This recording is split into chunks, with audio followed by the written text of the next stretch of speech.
Welcome, everybody, to episode 35 of the Canuckleheads podcast. Shout out to Thatcher Demko. My name is Justin. I'm joined by my co-host, Mr. Wes.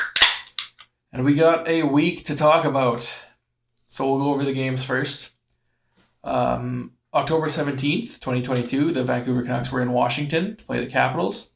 Thatcher Demko and Darcy Kemper get the starts. Noel Juleson dresses over Jack Rathbone.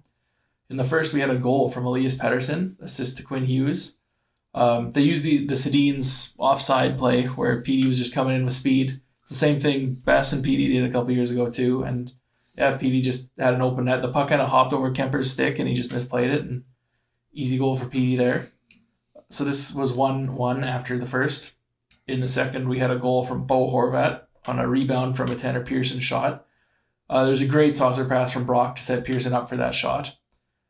Then we had another goal from Curtis Lazar, who tips in a Kuzmenko wrist shot from the slot. So this was 2 goals in 11 seconds for the Canucks, which at the time was really nice. Then we had a power play goal from JT Miller with a nice shot from the top of the circle. There was good puck movement on the power play, which I feel like we've seen in spurts again, which is a pattern that this team went through last year also. Then we also had just a really kind of disgusting play here. Kuznetsov from the Capitals slashes Kyle Burroughs in the face. Two-hand. On purpose. This is intent to injure. And a thing that I kind of have an issue with in the league where Kuznetsov winds up getting a 1-game suspension.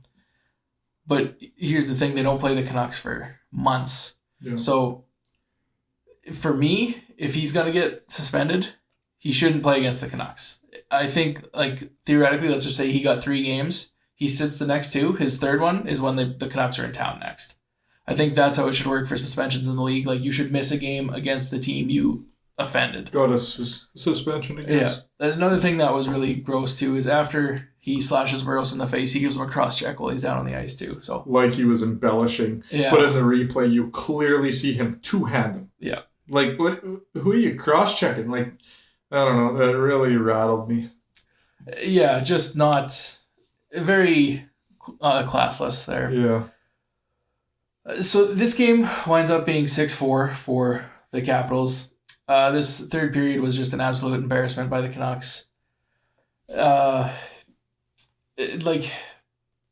was just not the third period you wanted to see. This team likes to flirt with power plays. They did it against the Oilers. They did it here too. Washington's had one of the best power plays for the last 5 years, mm-hmm. right? Anytime you have Ovi, your power play is going to be lethal. Yeah. So Canucks lose this one, but we're back at it again October 18th. The Canucks are in Columbus to take on the Blue Jackets. Spencer Martin and Merzlikins get the start. Tyler Myers and Ilya Mikheyev making their season debuts. Mikheyev making his Canucks debut. Mm-hmm. And Connor Garland was scratched for this game, which doesn't really sit well with me. And in my opinion, there was 3 more guys besides him you could have scratched to send a message. But to scratch Garland, I just felt like it was kind of a low blow, especially since he scored a goal. Garland has not been one of the problem players in my eyes. No, and I get it. He's probably the easiest top-tier player to scratch and be here's a message for the boys. Yeah. But, still, I just don't like how he gets thrown under the bus like that. He didn't deserve it. Yeah, and then, you take out one of the few speedy players, scratch Pearson. Yeah. And if you want to send a message, Stanley Cup winner, good veteran guy, not going, scratch him. Yeah. Tucker Poolman was also back in this one, which is good to see. The D pairings for this game was Hughes-Poolman, OEL Myers, Stillman Shen. So interesting, throwing Quinn Hughes with Tucker Poolman. Yeah. In this game, we had a goal shorthanded by Bo Horvat on a 2-on-1 with Petey. It was a great pass from Petey to set Bo up for this one. Then we had another goal by Petey, who slides one in after a pause shot misses the net. This was also the 100th career goal for Elias Pettersson. So congrats, Petey. One of the few Canucks who's actually rolling, showing that he gives a damn here. Yeah. We also had a scrap. Luke Shen and Olivier, I want to say is how you say that. It was a decent fight, but it wasn't there was no big bombs landed or anything like that. Usually Shen, he's kind of known as a kind of a grappler. Like, he'll kind of throw you to the ice instead of trade punches. Yeah. Except for that Jamie Benn fight where he rung Jamie Benn's bell. But I think Shen has a good knowledge of, right, like maybe this guy's not a vet, so I'm not going to just throw him around a little bit. Yeah. But if it's Ben who knows how to fight, he'll throw some bombs. Yeah. 2-0 Vancouver after 1. 2-1 after 2.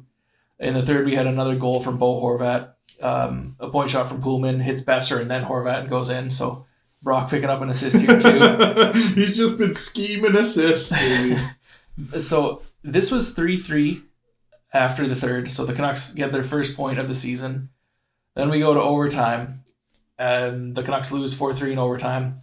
Boone Jenner for the Blue Jackets took all 3 draws, won all 3 of them. This just went over 4 minutes overtime, and I think the Canucks had possession of the puck twice and did nothing with it. Yeah, and like at least they had a slight positive wrinkle to pull away from that game. Like, okay, we got a point on the road. Now let's take that into the next game and build on it. And went into the third with a lead, got scored on, showed a response, got scored on again on a goal that I think Spencer Martin would like to have back. It was against Johnny Gaudreau, so like that's a top player in the league. But Gaudreau kind of busted into the zone with speed, went to the left side of the net, and just kind of faked Martin out, who bit so hard, and Gaudreau wrapped around, tucked it in. Like Gaudreau's been there, done that. The second I saw Martin bite, I was like, this is a goal, just because of how far he moved. But again, hard to blame Martin. It's his first game of the year. That's a great player. And he knows exactly who Johnny Hockey is. He sees him coming down the ice, and it's like, I don't want this guy to make a fool of me. So you react, and then he makes a fool of you. Exactly. It is what it is. Yeah. So another tough one, another one where the Canucks have the lead and then blow the game. But you have to wonder, like, if just getting into overtime, maybe that's how you start the ball rolling here. Spoiler, no, it's not. I thought it was going to be, but... I did too. I was like, hey, well, we got a point. Like, let's build off that. Yeah. But then let's go to October 20th, 2022, Vancouver at Minnesota. Correction from the last podcast. I thought this was the home opener. It was weird on the schedule when I was looking at it. Not the home opener, still on the road here. I mentioned that in the comments. I seen you put it in the comments. Yeah. Demko and Fleury start. Fun fact, my fantasy hockey goalies are Demko and Fleury. Mm-hmm. And at the point of this game, neither of them had a win. So one of my fantasy goalies was getting a win tonight. Niels Hoglander was scratched. Connor Garland was back in. Again, like, I don't think Hogs deserve to be scratched. He works his ass off every night. We need him. Like, I think he's picking the wrong players, but it is what it is. Yeah, and I don't feel like he did anything to warrant a scratch. No. I think it was just, well, I can't scratch Garland back-to-back. Who's coming out, right? Yeah. So in this game, we had a goal from Bo Horvat, who's on a bit of a heater here. Yeah. Nice give and go with Pearson. Great pass and drive to get around his man from Pierce, and then passes over to Bo, who jams it home. And, like, these are the things where I think it's very clear that Bo Horvat needs a playmaking winger, because Bo Horvat's not a playmaker. No, he's a goal scorer. Yeah, he'll drive the puck to the net, but he doesn't really distribute that well. No. And the odd times that Pearson can do it, it works out. Like, it winds up in the net. But Pearson's... One time in the past 80 games. But Pearson is not a playmaker either, I would say. I think he's kind of like a Bo Horvat, but at the wing position. But a terrible bum version. I just don't like how he throws pucks like from way outside. Like, at least when Garland does it, it looks like there's a threat, like he's going to score. Pearson's like rocketing it at the goalie's chest from the boards, and it's like, dude, try to set up a play, pass it back to your defenseman, try and get something kind of going in the zone instead of just wasting an opportunity. I think it's just because I get so rattled by it that I overanalyze. And you have a very bit. You got an eye out for Pearson too. Yeah, which isn't good, and like I know no one's perfect, and if I do that to any player, you're going to see a lot of mistakes. But we'll talk about him later on. Then we had a goal from Niels Oman, who scores his first career goal on a nice like backhand forehand move off a great pass from Dakota Joshua, who gives him just a little backhand chip pass after an amazing breakout pass from Quinn Hughes. Yeah. This play shows why Quinn Hughes is different than our other defensemen. I think all the other guys on our team would have just seen a lane and skated it up and dumped it in. Well, they don't have the confidence to make that pass. And Quinn Hughes saw that there was that lane and just instantly laser right to Joshua, who made a great pass And also. it's funny, too, because we take that for granted. Yes. Those laser beam passes right on the tape, perfect passes from Quinn Hughes, we take that such for granted. And especially when you only have one D-man that's doing it right now. And the first day he's out, you realize it. It's like, oh my God, this guy should have had a letter on his sweater a long time ago. But Joshua, good job on that play as well. Yeah, and one of the guys that was brought in to be physical and did use his size to protect the puck, like very well there. So that's and then made a good play. Yeah. So this was 2-2 after the first. In the second, we had a scrap. Stillman and Duhaime. Nothing major in this one either. Stillman had a busted lip, got a couple stitches. I guess that's a little bit major, but it wasn't like rocked or anything like that. Couple zips, you'd be all right. Yeah.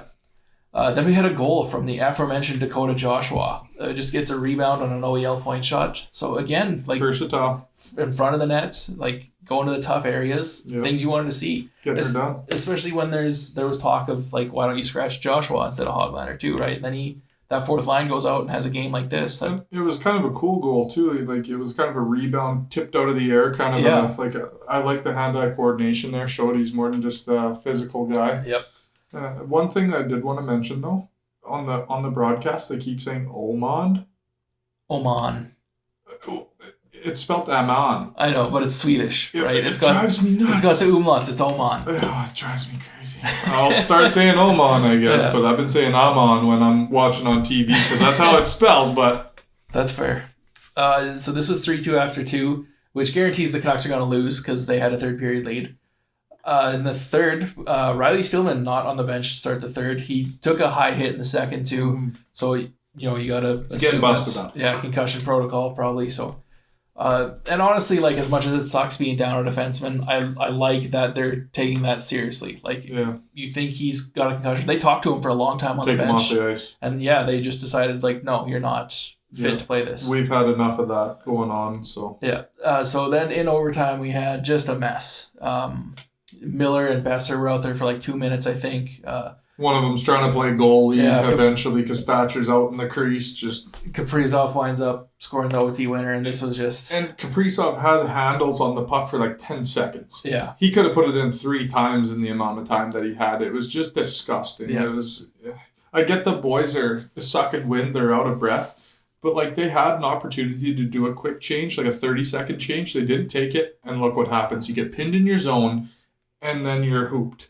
Yeah, and especially like you can get away with these like once in a while, right? Like these shifts just happen where you can't get out of your zone, but not when we're playing like we are. This puts you at 0-5 on this road trip, right? Like you got 2 points in 5 games and had a lead in every goddamn game, and that's how you start your season, and especially after how you started last season, right? Like what did Green get fired like 15-20 games into the year? Like it's worse. We're on track for another firing it's here. It's insane. Like I was talking about it at work today. Like I thought it couldn't get worse than last year, but at this point it has. We set an NHL record.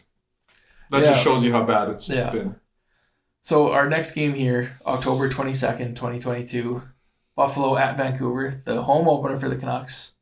And I was very interested to see how the fans were going to react, right? Every coach, every part of the training staff, player gets introduced individually, and when they're playing in the game, right, they have that skate out to kind of center ice there.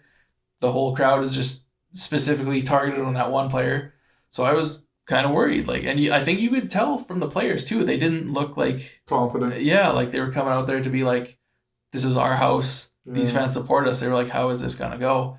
And the crowd was great, which this is how I wanted it to go, right? Like, I totally understand if they would have got booed out of the rink too, but I like that the fans were there and were like supportive, right? Like, okay, we had a shitty road trip, but we're here now. Let's start this off right.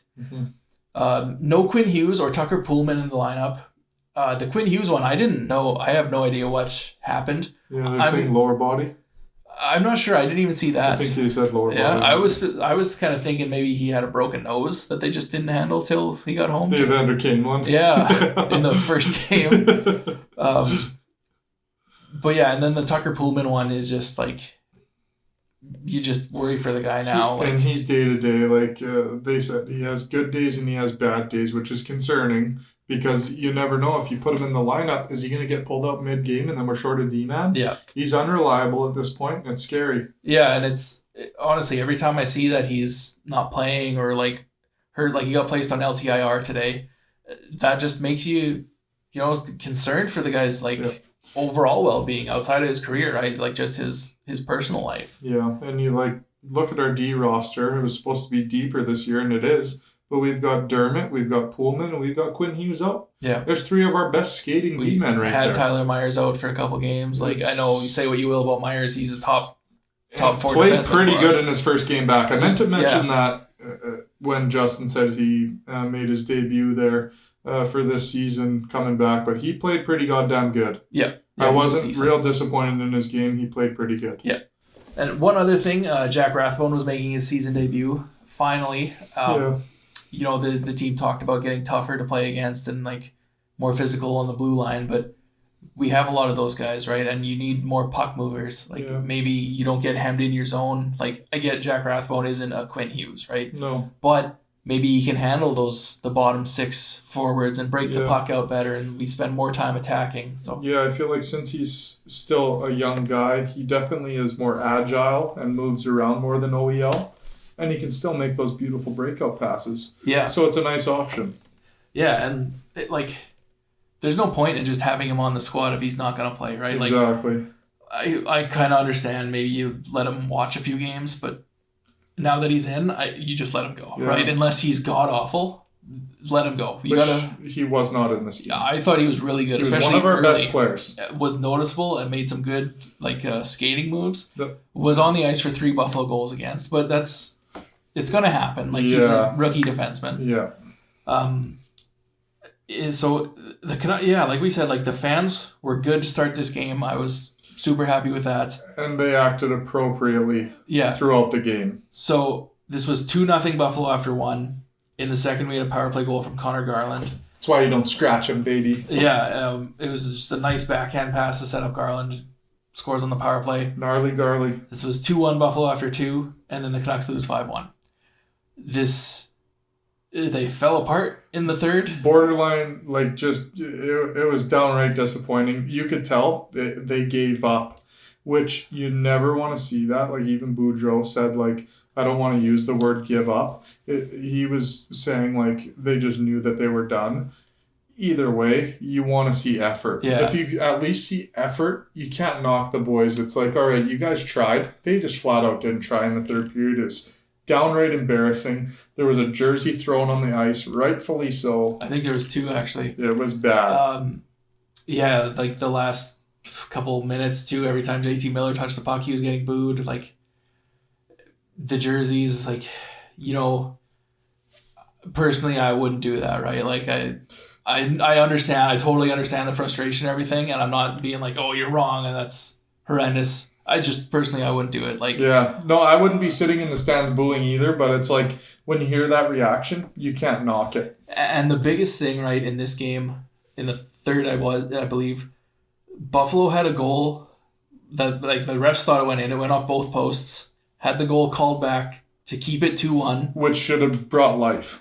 Fucking 30 seconds later, the Canucks get scored on, right? Just shows. Yeah, it's they weren't even thinking hey, this is our chance. It's oh, we got lucky there. Exactly what Boudreau said. Yeah, just not that mentality to be hey, this was our break. Let's push. It was, let's hold on and see if we can score. Yeah, it's so sad to see. Yeah, and then they score the empty netter, and then Demko goes back in, and they score again, right? It's just awful effort, and the Canucks fans have every right to be pissed about it. Yeah, it was a dreadful effort for your home opener after you had a horrendous 5 games to start the year. Yeah. At the end of the second, too, Connor Garland had to get between Luke Shen and JT Miller because they were not going to fight or anything, but having a pretty heated exchange. Yeah. And, Shen's been very vocal that the team needs to defend. And attaboy, Luke Shen. Yeah, He's been preaching that good shit this whole time, and his game has been tight. He has the right to speak to JT Miller like that. JT Miller does not have the right to speak about anyone's game on the fucking team. So Good job, Luke Shen. Yeah, like JT Miller's a good player. Been to the Stanley Cup Finals too, He's but struggling Luke Shen's right now. won cups. Yep. He's been around a long time. He's fought his way back into the NHL after it looked like he was washed. Yep. Right? Like, nobody has more respect in that room than Luke Shen. Yep. And he has been vocal. He's been kind of the quiet leader. Like, Yep. maybe not necessarily the quiet leader because he's been pretty been vocal. loud. Yeah. But he's right. Like, yeah, he is right. I seen an interview that he did, and he said, like, teams in this league, man, you need to defend to win.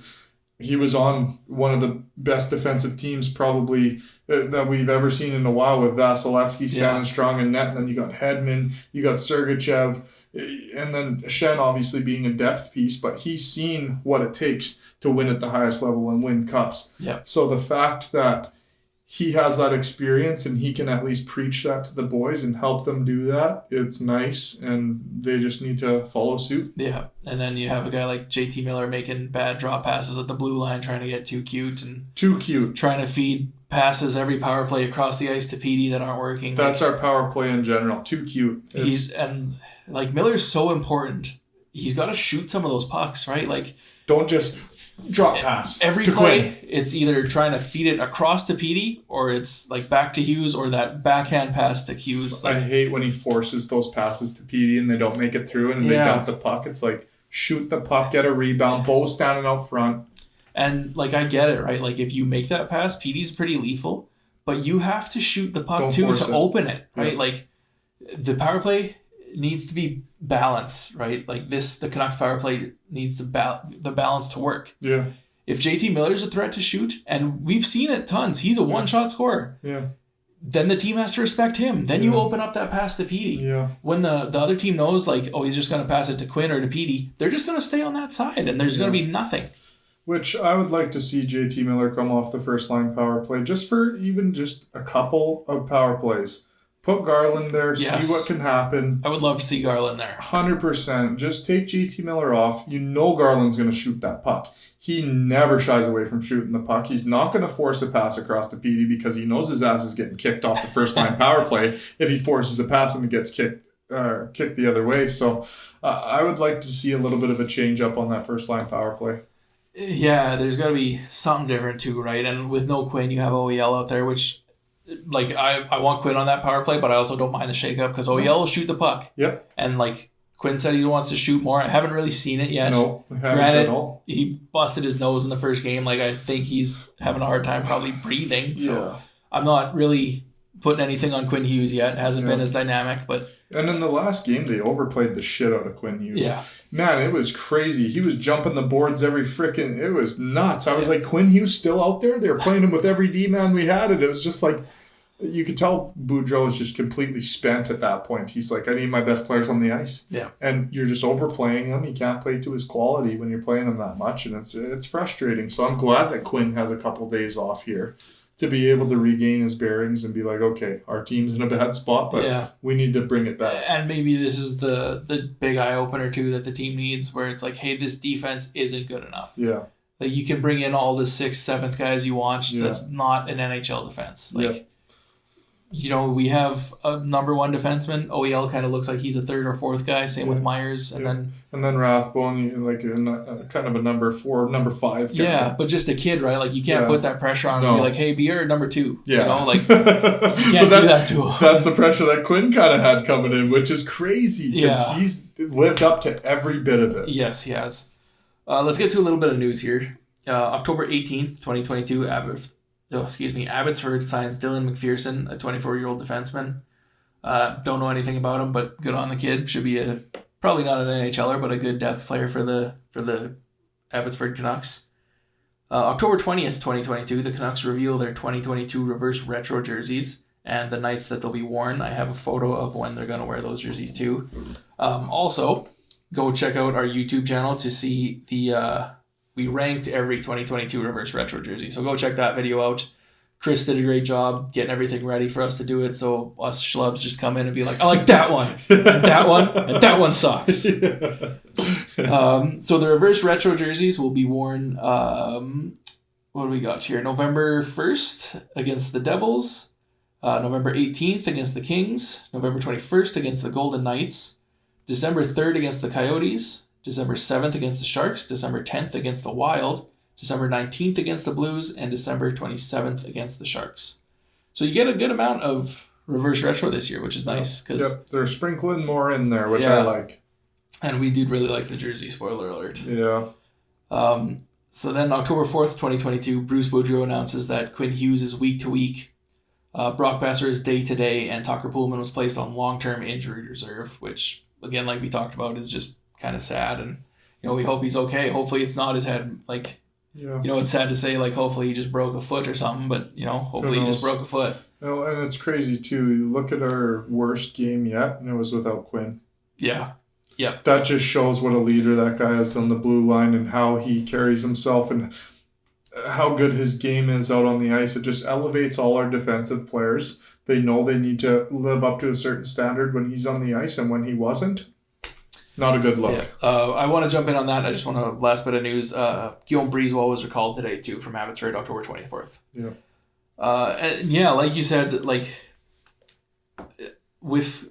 Just imagine how good Quinn would be if he was playing 25 minutes a night and had a defense that could also do what he does. Keep up, make breakout passes, defend well, and when he's not the guy that's just, here's Zegras, here's Kopitar, here's whoever, go take care of him. And by the way, it's just you. Luke Shen can help you out, but Luke Shen's not a young player, an up-and-comer. Luke Shen is who he is, and he's a good sixth defenseman. Yeah, and he really... It's funny, they keep saying, why does that pairing work? And it's because Luke Shen opens up ice for Quinn Hughes.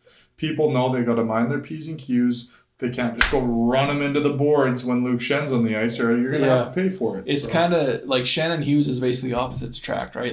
There's nothing similar about their games at all except they're NHL defensemen. Polar opposites. They play on the same team. That's all they got. Yeah. And it just works, right? Like Wes said, you can't take liberties with Hughes. Yep. He's going to have the puck the whole time. Yep. Shen's going to play good defense because that's the game he's built for himself. Yeah. So that's kind of it for games and news. I didn't want to... I should mention too, we're doing this a day late, so you'll probably see it 2 days late. Yeah. I think that was kind of for the best. It wasn't planned that way. Wes just can't answer his phone. But it was nice to kind of take a break. Yeah. And because I feel like we've been a little bit negative, but we've been real. And I feel like if we would have done it, it would have been a lot worse. Yeah. No, 100%. There was not very good words going to come out of either of our mouths. And it's funny, too, because I try to be a little bit positive. You see me wearing the threads today. I did not want to wear a jersey today. I wasn't going to wear a jersey either. And then I was like, you know what? Let's be positive. And I went back to the superstition stuff a little bit again. I said, well, you know what? I didn't wear a jersey last time, and we lost bad. So I'll throw the jersey back on. Maybe we'll at least make it to overtime tonight. So the jersey's on. If we take a loss tonight, this jersey's not coming back on until we get a win.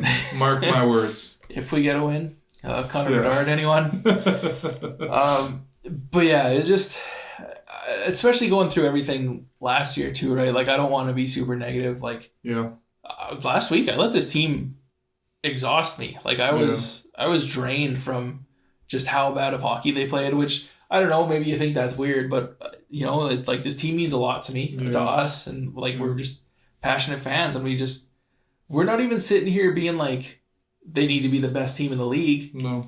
They just got to win. Be competitive for a whole game. Yeah, and in my eyes, we have the players to be the top 3 team in this division.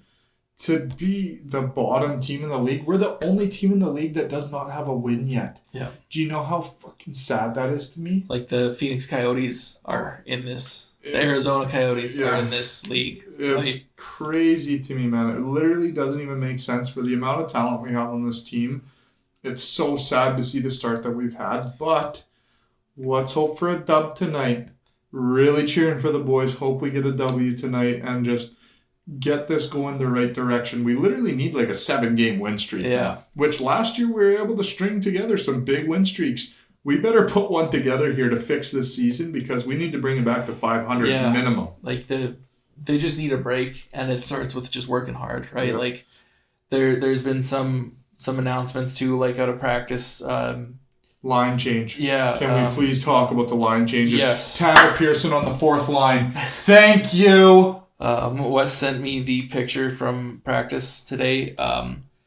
JT Miller's moved to the wing, which is a good idea, right? Like Really good idea. With Bo. Yeah, clearly things aren't going right for him at center. Let's take some of that pressure off. Let him just be a winger for a little while. Because sometimes his numbers go way up as a winger. Yeah. He's proved to be kind of a scorer on the wing, which we need him to start rolling. Yeah. So just quickly here, the lines of practice. Mikheyev, Horvat, Miller, Hoglander, Pettersson, Podkolzin, which I love that. Me too. Kuzmenko, Oman, Garland. Love that line. Pearson, Lazar, Joshua.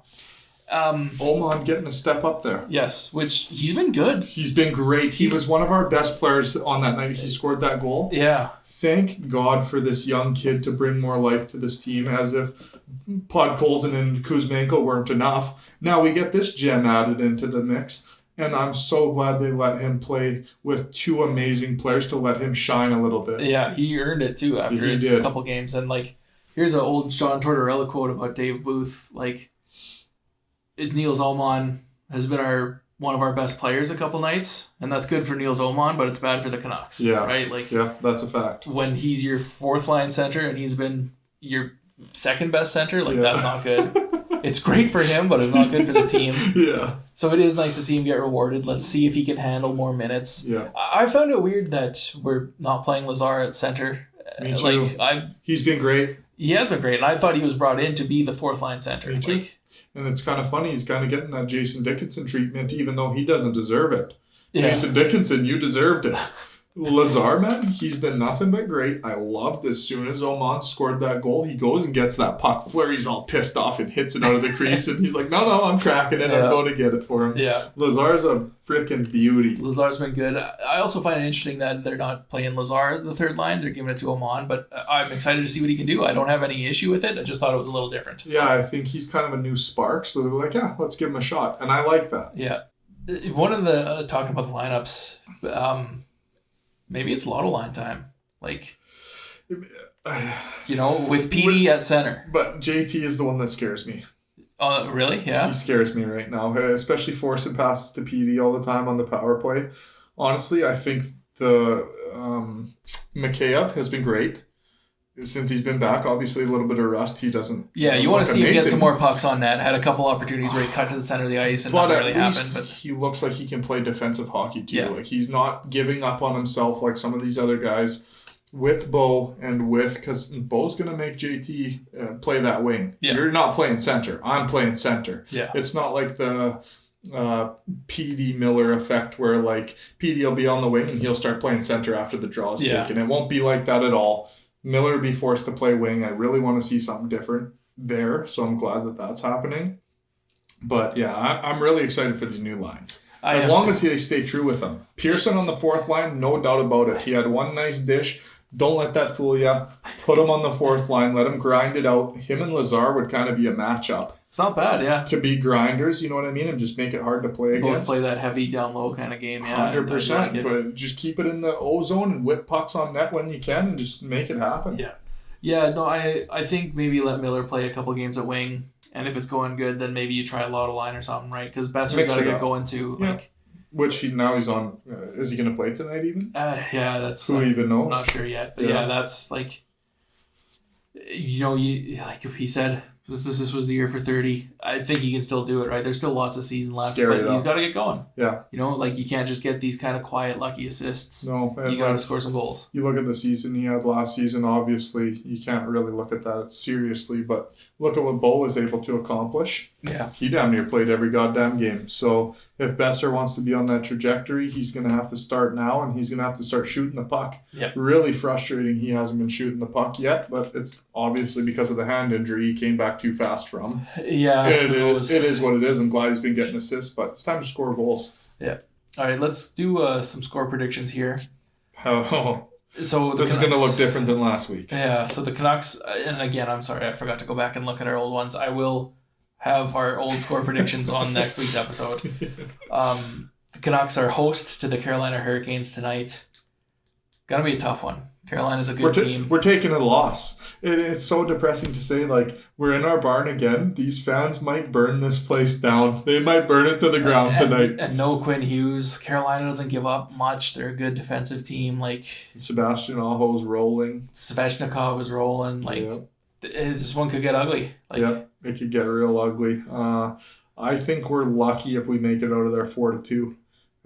That's my score prediction. I really hope it doesn't get uglier than that. We've seen how ugly it got against Buffalo.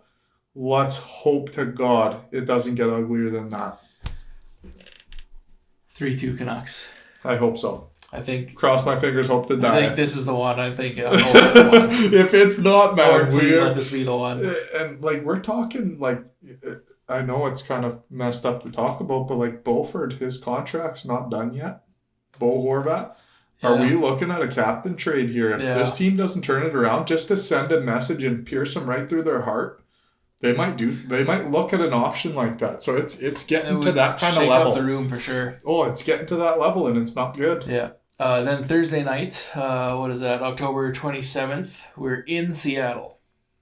I'm gonna say we better kick the shit out of 4-3 Canucks. Yeah, and Seattle's looked a lot better this year. Don't sleep on Seattle. They got some new pieces. They obviously were disappointed in last season, and they have came out rolling. Yeah. I'll give them credit where credit's due. I think 3-2 Vancouver Canucks. If we can at least get that one done, I'm happy.